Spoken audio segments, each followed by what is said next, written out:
irregular y a la vista de un ultrasonido heterogénea. Y el ultrasonido, como de base diagnóstica, es el que nos va a ayudar a decidir o a saber qué tipo de alteración está sucediendo en ese anexo o en ese lado, en esa posible acá afectada. En relación al tratamiento, pues hay tratamiento de acuerdo a su evolución clínica. Puede ser una evolución silenciosa, crónica, y crónica quiero decir de que se rompió tantito el embarazo ectópico, y vamos a decir a nivel de la trompa, se desgarra esa muscularis de la trompa sin romperse totalmente, y va saliendo un poquito de sangre, otro poquito de sangre, otro poquito de sangre, y esa escasez de sangre va dando lugar a que haya fibrina, a que haya coagulación, a que haya un plastrón que detiene la magnitud de un sangrado en ese momento. Eso se sigue repitiendo conforme va creciendo el tromboblasto y va cediendo la pared de la trompa uterina. Cuando cede la pared de la trompa uterina es cuando se rompe. Ese es un cuadro agudo, ya no es crónico, ya es agudo. Se rompe y viene la salida de sangre profusa. ¿A partir de quién? De las arterias de la trompa. Parece que la trompa le llega sangre, ¿por qué lado? Por el lado del ovario y por el lado del útero. Entonces es suficiente, es demasiado. Por eso los hemoperitonеos pueden ser así, muy intensos, tanto que llegan a chocar a la paciente. Bueno, entonces tenemos ya el sangrado que va a provocar, ahí sí ya, dependiendo de la magnitud, signos de choque. Un signo de choque, taquicardia, ¿ok? Entonces si tenemos un índice de choque por ahí manifiesto, entonces ya vamos a proceder. Y el tratamiento en un agudo, perdón, en un crónico, pues es de todas maneras quirúrgico para ir a intervenir esa trompa afectada. Y en un agudo, que es la hemorragia profusa, pues es mediante una laparotomía donde vamos a ir a quitar el anexo que está afectado en esa fosilia. Pero hay un tratamiento quirúrgico que es conservador, y ese lo vieron, lo van a ver ahí en sus diapositivas, que es hacerle detectar, ese es el buen médico. El buen médico va a detectar a tiempo esa patología. ¿Y cómo la va a detectar a tiempo? De acuerdo a los factores de riesgo de esa mujer. Un factor de riesgo así grande, un cuadro clínico, ¿cuál sería? La edad. ¿No? ¿Qué puede ser un un ectópico previo? Ese es mi factor de riesgo de mayor peso. ¿Cuál otro? Pues Llegue contando la paciente su historia. Yo tengo con mi pareja 5 años, 7 años, en busca del embarazo y no se ha dado. Y de repente, pero estoy embarazada, mire, traigo mi prueba positiva. ¿Y? El médico tiene la obligación de pensar en que esa mujer se está dando un factor de riesgo muy grande. 5 o 7 años de no haber podido embarazarse y de repente lo logra sin nada especial, quiere decir que está embarazada, pero que muy probablemente hay factor de riesgo muy alto en relación a un ectópico. ¿Por qué? Porque esa trompa probablemente estaba semiobstruida y de repente después de tanto tiempo pasó ese cigoto, pero no logró entrar a la cavidad uterina y por ahí se quedó en el camino, ¿no? Creciendo hasta que rompió la trompa. Pero el buen médico hace que no se rompa esa trompa. ¿Y qué hace?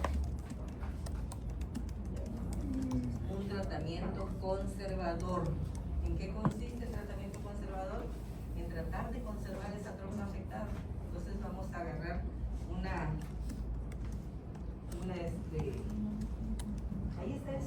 ahí está en las diapositivas.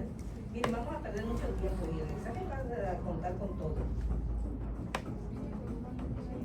Sí, si no, ¿qué pasa? Siéntate, mamá. Ajá, si no llega el tema. Sí, porque ahí está en las diapositivas. Sí, sin dudar ustedes, porque bueno. Nos vamos entonces de ectópico, placenta previa, que también lo tienen. Así nada más el repasito rápido. Placenta previa se implanta en el segmento uterino inferior, por debajo del segmento uterino inferior. aunque hay algo que se llama inserción baja de placenta.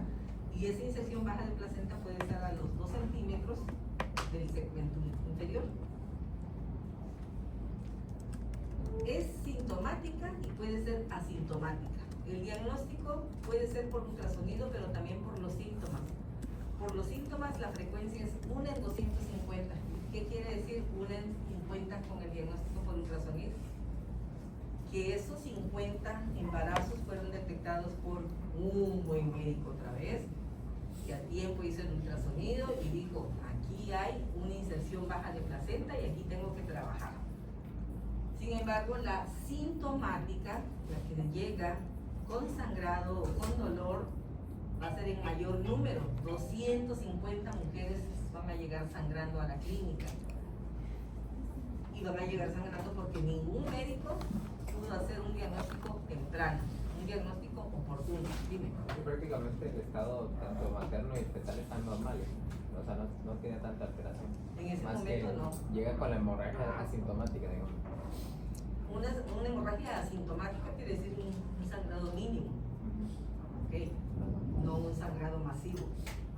Si es un sangrado masivo, ya las condiciones ya las valoran. Bueno, entonces, sintomática, 250, prevalece porque nadie hace un diagnóstico temprano. Por ultrasonido es la que a las 18 semanas o 28 semanas le hicieron el ultrasonido y dijeron, aquí hay una placenta previa. Y entonces le voy a decir a la señora que se tiene que cuidar así, así, así, así. Y esa mujer no va a llegar en número, en proporción, en incidencia, sangrando a la atención médica. Pero hay un antecedente muy importante, ya decíamos, una placenta previa. Pero aparte de eso, el número 1 es la cesárea. Y decíamos, o se dice que la placenta previa, y más el acretismo, que es una complicación de la placenta previa, se presenta por la incidencia de la cesárea. Pero yo ya les decía que no es el número de cesáreas, la incidencia de la cesárea, sino la técnica que se presta. La mala técnica quirúrgica es la que hace las consecuencias. Una cesárea, bueno, tiene un derecho de 1.25 de posibilidades de que se repita. 2 cesáreas, 1.8, 3 cesáreas, 3%, y 4 cesáreas o más hacen el 10% de posibilidades de que se presente una placenta previa. Entonces hay, de acuerdo a la clasificación y a la situación, hay placentas con inserción baja y hay placenta previa central. Antes decíamos un montón de cosas, pero hoy se quedó ya desconocido aquello y hoy solamente decimos placenta con inserción baja y la placenta previa central. Eso de la base previa es una opción, pero bueno, ya más adelante algún día nos diremos. Ahí está una imagen que nos da la inserción normal. La inserción normal de la placenta, decimos fondo uterino, puede ser cara anterior o cara posterior. Inserción normal. Una inserción anormal puede ser lateralizada o acá totalmente ocluyendo lo que es el canal endocervical. Esa es una placenta previa. Acá adelante vemos cómo la cabeza está sobre la placenta y está sobre el cuello, el canal endocervical. Y en el caso de los médicos es exactamente lo mismo. Puede ser una placenta marginal, puede ser una placenta totalmente central, la que incluye el conducto endocervical. Sus factores de riesgo, decimos siempre, la cicatriz en endometrio, y esa cicatriz puede ser por una miomectomía, por una cesárea anterior, por cualquier tipo de situación quirúrgica que haya tenido el antecedente, puede generar una placenta previa.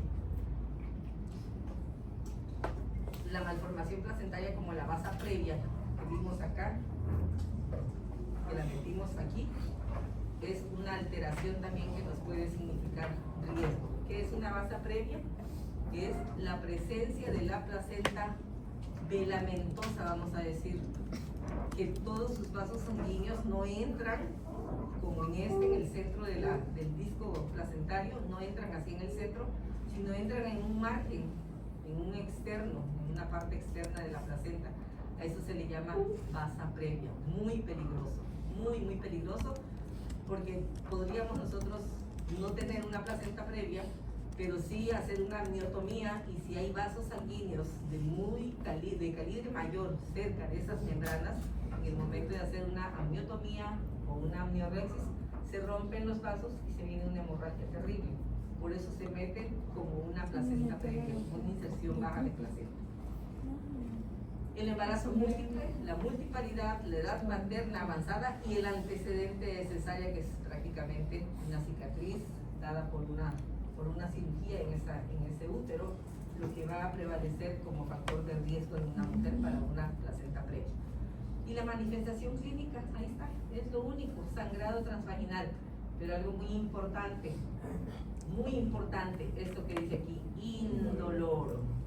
La placenta previa no duele, llegará por sangrado, pero no por dolor. ¿Y cuándo va a haber sangrado? Pues todo depende de la proximidad del orificio cervical. Generalmente se da entre las 33 a 34 semanas cuando el médico hizo una buena detección a las 22 o 28 semanas. ¿Ok? Y el sangrado puede presentarse más temprano en placenta totalmente central y sobre todo que no haya el cuidado adecuado. En cualquier momento se da ese sangrado transvaginal. De lo contrario, una paciente bien cuidada, de 33 a 34 semanas tenemos la posibilidad de evitar consideraciones clínicas muy abruptas para la mujer o para el feto. El ultrasonido nos detecta de 21 a 22 semanas de gestación y lo va a certificar de 28 a 32 semanas. Dijimos en la asistencia prenatal, aquí tenemos la obligación de hacer un ultrasonido que nos va a decir, hay una iniciación baja de placenta. Entonces aquí vamos a decirle a la paciente, no te toquen cuando llegues al médico, nada de tacto vaginal, y en tu casa nada de intimidad.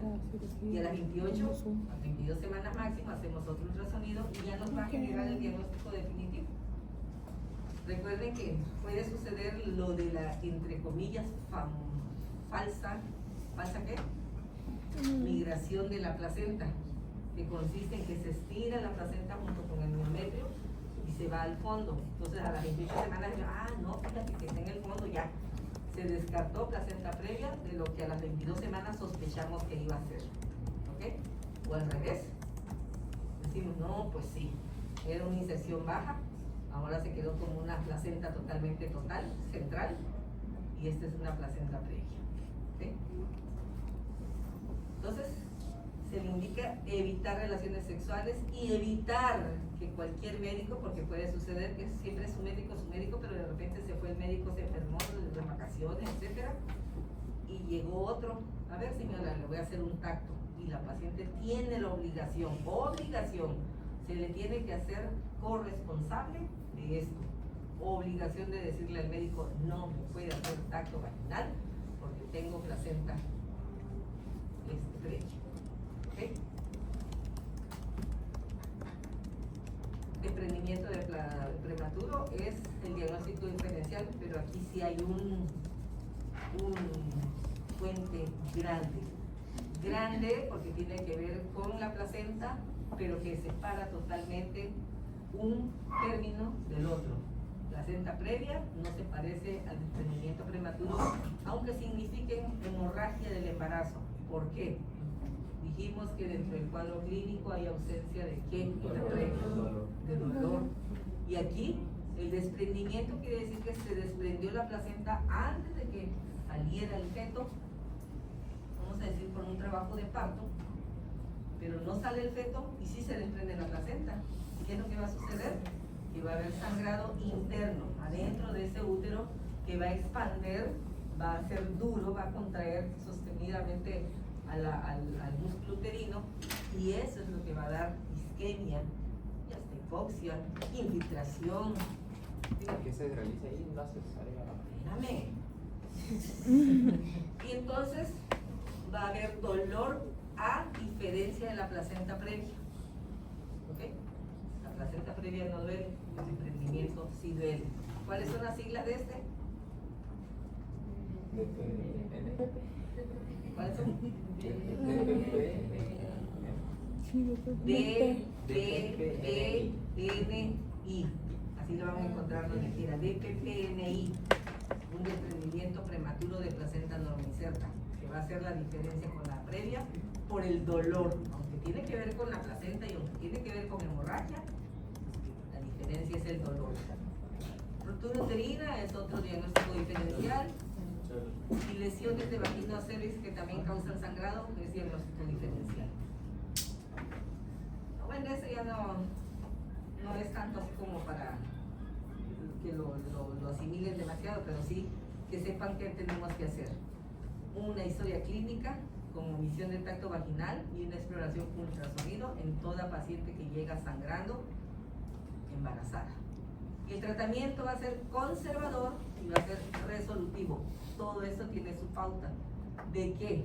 Dependiendo de este conservador de la magnitud del sangrado. Si está vaciándose la mujer y llegó totalmente chocada, quiere decir que la placenta está totalmente sangrando y no vamos a hacer nada diferente para mejorar el cuadro, más que interrumpir el embarazo. O el sangrado es mínimo, es manchado nada más, y nosotros vamos a hacer una biometría hemática para ver cómo está la hemoglobina, y dependiendo de esos valores vamos a decir, aguántense, no hay mucho que hacer, hay que dejarlo en reposo y otras medidas para que no siga sangrando, y podemos hacer que ese embarazo, que a lo mejor está llegando de 30 semanas, de 32 semanas, pueda llegar a alcanzar más edad gestacional para que se pueda interrumpir. O sea que dependiendo de la edad gestacional, y va a ser resolutivo entonces cuando ya no hay otra medida que hacer. A eso nos referimos. Reposo absoluto, manejo conservador, la paciente que no está sangrando demasiado, que tiene una buena hemoglobina, evitar tacto vaginal, indicaciones, los exámenes de laboratorio, siempre tener unidades cruzadas de sangre, paquetes globulares, betametasona 12 miligramos con qué intención, 28 a 34 semanas para madurar los pulmones y darle chance a ese feto de que si va a tener que nacer a las 24 semanas, sea con una mejor calidad y opción de vida. Indometacina, dependiendo de la cantidad de sangrado. La indometacina es una prostaglandina, antiprostaglandínico, pero puede elevar la intensidad del sangrado. Entonces, si el sangrado es mínimo, podemos usar 25 miligramos cada 6 horas, solamente 48 horas, si hay actividad uterina. Si no hay actividad uterina, no hay indicación de indometacina. Y eso cuando el sangrado es mínimo. Cuando es profuso, no tiene nada que hacer esa indometacina aquí. Hidrocalcio, monitoreo de biometría hemática, y solamente en caso de 2 eventos hemorrágicos más es cuando la hemoglobina va a bajar y es cuando podemos tomar la determinación de interrumpir el embarazo. Si no hay sangrado activo, entonces se egresa a la paciente con orientación sobre los datos de emergencia. Ese es un manejo conservador. Cuando ya tiene 37 semanas una paciente y llega por sangrado, por placenta previa, ya hay que interrumpir el embarazo y lo vamos a hacer por vía abdominal. Nunca lo vamos a hacer por una vía vaginal, porque la placenta no va a terminar de desprenderse y al salir la placenta pues el feto se queda ya sin sostén. Se informa a la paciente familiar sobre el riesgo de sangrado de lecho placentario que puede ameritar tratamiento conservador con ligadura de arterias uterinas o más radical con la realización de histerectomía. Hoy en día mejoramos esa posibilidad, ese tipo de manejo. Hoy en día hacemos ligadura